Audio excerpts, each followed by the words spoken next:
Hi guys! Welcome to Jekotech TV! Smile ka muna dyan! Okay guys, let's go! And guys, ito yung kanilang registration form.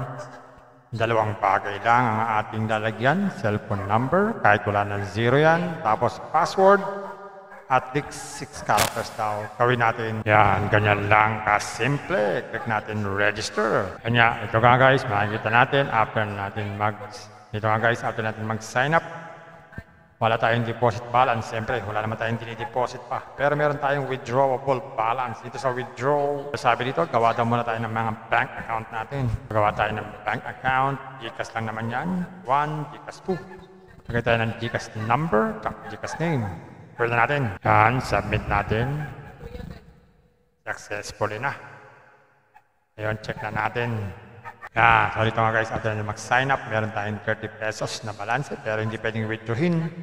Dahil ang minimum daw ay 70 pesos, walang fee, at anytime pwede mag-withdraw. So hindi pa tayo pwede mag-withdraw. So check natin, baka may iba pang libre dito. So wala nang ibang libre. Kailangan natin mag-invest. Dito sa unang investment na inalok nila, 70 pesos ang everyday. So 3 araw lang ito, pawi na ang puhunan nito. Susunod naman dito ay, and guys, ito yung unang investment. 200 ang inalok nila. Ito itong 70 pesos everyday. Ibig sabihin 3 days lang, bawi ang puhunan. Susunod naman ay 500, may 140 everyday. So lumalabas dito, 4 na araw ito bago mabawi ang puhunan. Pag naman 1, 2, 280 naman daw po ang everyday. Pag naman 2,320 ang everyday. So kung dito for 90 days, nagawin lang, click lang itong more info, confirm, insufficient balance. So kailangan natin mag-deposit. Click natin itong recharge. Pili tayo ng 1, 2. Meron ditong online GCash, recharge. Yan, via GCash, login tayo. Yan, scan tong QR code, mag-transfer ng fund. Pag nag-reflect na yung ating fund, pwede na tayong mag-invest. So, check pa natin yung iba. So, meron dito itong About Us. Pwede natin basahin yan para malaman natin anong klaseng application to. At pwede tayo sumali sa channel para tayo makipagkwentuhan sa mga naririto. At customer service, pag may problema tayo, at log out na lang pag ayaw natin. Pati natin type itong application na to. So mag-ingat muna kayo. Bago kayo mag-invest, pag-aralan mo na mabuti, pagpasok ng pasok. Pampaalala, ang ganitong mga application, minsan tumatagal, pero minsan sandaling-sandali lamang. Kagaya itong application na to, ang hula ko dito, tatagal ito mga 4 to 5 days. Pag sumobra dyan, swerte na tayo. Kaya maging mag-ingat sa ating pag-i-invest. At kung wala kayong pag-invest, kung may free, sa free na lang muna tayo. Kung may free, sa free na lang muna tayo. At sa pampaalala, ang ganito mga application, minsan tumatagal, pero minsan sandaling-sandali lamang. Kaya maging maingat sa ating pag-invest. Paring paalala, sabi po sa 1 Timothy chapter 6 verse 10, for the love of money is a root of all kinds of evils, is true this craving that some have wandered away from the faith and pierced themselves with many pangs. Totoo po ito. Ang pera naman ay hindi masama. Yan ang ginagamit natin sa pang-araw-araw natin buhay, pambili ng bigas, ulam, sapatos at iba pa.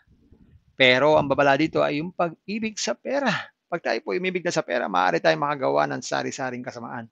Yan po ang kinauugataan, yung ating pag-ibig sa pera. Kaya ito po ay isang babala. Dahil ang ating ibang mga kasama natin ay nawala na sa pananampalataya. Mas pinili nilang ibigin ang pera. Hindi na natin alam kung nasaan sila. Kaya pinag-iingat po tayo dito. Mag-iingat po tayo sa pag-ibig sa pera. Bye-bye. Ingat lang sa pag-invest. Bye.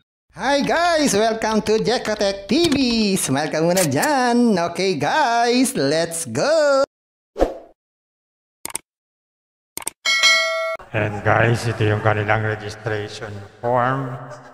Dalawang bagay lang ang ating lalagyan. Cellphone number, kahit wala ng zero yan. Tapos password, At least 6 characters daw. Gawin natin. Yan, ganyan lang kasimple. Click natin register. Kanya, ito nga guys, makikita natin after natin mag-sign up.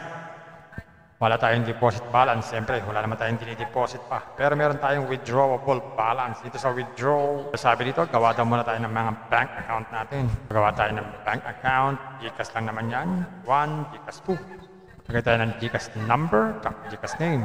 Pwede natin. Yan, submit natin. Successfully na. Ayun, check na natin. Yan, so dito nga guys, after na mag-sign up, meron tayong 30 pesos na balance, pero hindi pwedeng withdrawin. Dahil ang minimum daw ay 70 pesos, walang fee, at anytime pwede mag-withdraw. So hindi pa tayo pwede mag-withdraw.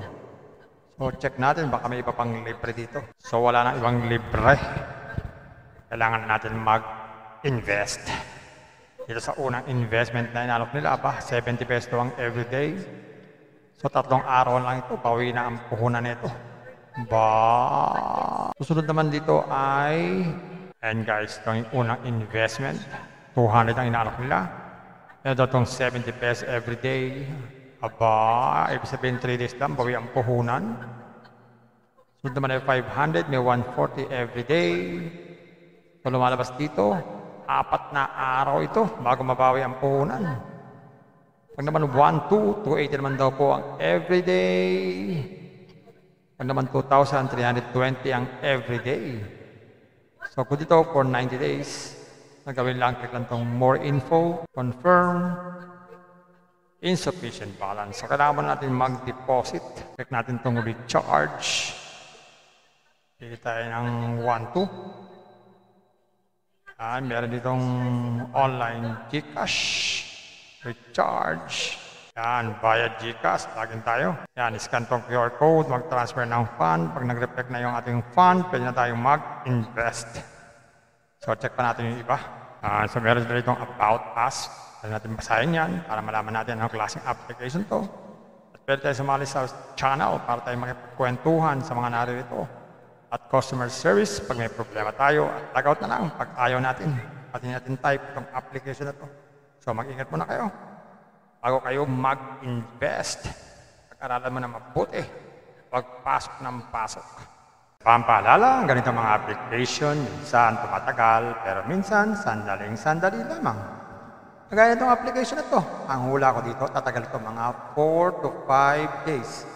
Pag sumobra dyan, swerte na tayo.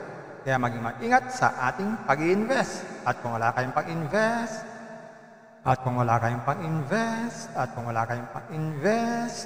Kung may free, sa free na lang muna tayo. Kung may free, sa free na lang muna tayo. At sa pampaalala, ang ganito mga application, minsan tumatagal, pero minsan sandaling-sandali lamang. Kaya maging maingat sa ating pag-invest. Paring paalala, sabi po sa 1 Timothy chapter 6 verse 10, for the love of money is a root of all kinds of evils, is true this craving that some have wandered away from the faith and pierced themselves with many pangs. Totoo po ito. Ang pera naman ay hindi masama. Yan ang ginagamit natin sa pang-araw-araw natin buhay, pambili ng bigas, ulam, sapatos at iba pa. Pero ang babala dito ay yung pag-ibig sa pera. Pag tayo po umibig na sa pera, maaari tayong makagawa ng sari-saring kasamaan. Yan po ang kinauugataan, yung ating pag-ibig sa pera. Kaya ito po ay isang babala. Dahil ang ating ibang mga kasama natin ay nawala na sa pananampalataya. Mas pinili nilang ibigin ang pera. Hindi natin alam kung nasaan sila. Kaya pinag-iingat po tayo dito. Mag-iingat po tayo sa pag-ibig sa pera. Bye-bye. Ingat lang sa pag-invest. Bye. Hi guys! Welcome to Jekotech TV! Smile ka muna dyan! Okay guys, let's go! And guys, ito yung kanilang registration form. 2 bagay lang ang ating lalagyan. Cellphone number, kahit wala ng 0 yan. Tapos password, at least 6 characters daw. Gawin natin. Yan, ganyan lang kasimple. Click natin register. Kanya, ito nga guys, makikita natin after natin mag-sign up. Wala tayong deposit balance. Siyempre, wala naman tayong dinideposit pa. Pero meron tayong withdrawable balance. Dito sa withdraw, sabi dito, gawa daw muna tayo ng mga bank account natin. Gawa tayo ng bank account. GCash lang naman yan. 1, GCash 2. Lagay tayo ng GCash number, GCash name. Pwede natin. Yan, submit natin. Successfully na. Ayun, check na natin. Yan, so dito nga guys, after na mag-sign up, meron tayong 30 pesos na balance, pero hindi pwedeng withdrawin. Dahil ang minimum daw ay 70 pesos, walang fee, at anytime pwede mag-withdraw. So hindi pa tayo pwede mag-withdraw. So check natin, baka may iba pang libre dito. So wala na ibang libre. Kailangan natin mag-invest. Dito sa unang investment na inalok nila, 70 pesos ang everyday. So 3 araw lang ito, pawi na ang puhunan nito. Susunod naman dito ay, and guys, ito yung unang investment. 200 ang inalok nila. Ito itong 70 pesos everyday. Ibig sabihin 3 days lang, bawi ang puhunan.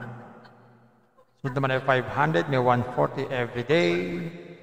So lumalabas dito, 4 na araw ito bago mabawi ang puhunan. Pag naman 1, 2, 280 naman daw po ang everyday. Pag naman 2,320 ang everyday. So kung dito for 90 days, nagawin lang, click lang itong more info, confirm, insufficient balance. So kailangan natin mag-deposit. Click natin itong recharge.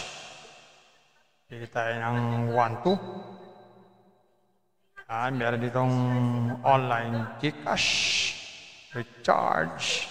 Yan, via Gcash, login tayo. Yan, scan tong QR code, mag-transfer ng fund. Pag nag-reflect na yung ating fund, pwede na tayong mag-invest.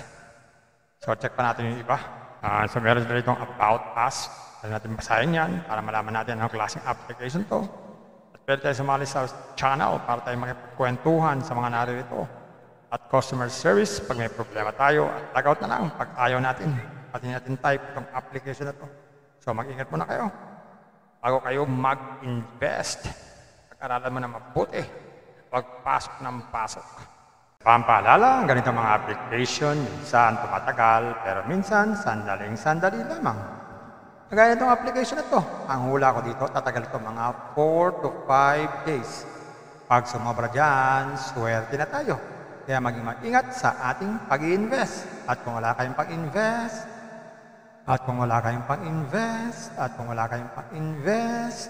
Kung may free, sa free na lang muna tayo. Kung may free, sa free na lang muna tayo. At sa pampaalala, ang ganitong mga application, minsan tumatagal, pero minsan sandaling-sandali lamang. Kaya maging maingat sa ating pag-invest. Paring paalala, sabi po sa 1 Timothy chapter 6 verse 10, for the love of money is a root of all kinds of evils, is true this craving that some have wandered away from the faith and pierced themselves with many pangs. Totoo po ito.